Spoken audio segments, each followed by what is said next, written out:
দাদার আমল থেকে পরিত্যক্ত হয়ে থাকা এই বাড়িতে যখন উনি এসে বসলেন, অদ্ভুত এক মায়াজাল ওনাকে ঘিরে ধরল।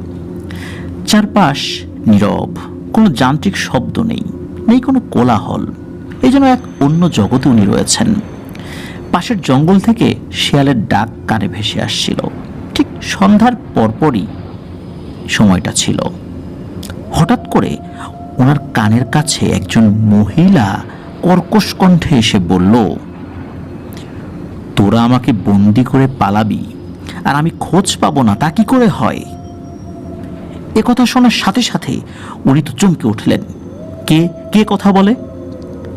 এরপর হঠাৎ করে ওই বাড়ির ভেতর থেকে কিছু বাচ্চার হাসি এবং কান্না একসাথে ভেসে আসছিল। সেই সাথে একজন মহিলার খুব শান্ত গলার কান্না উনি শুনতে পান।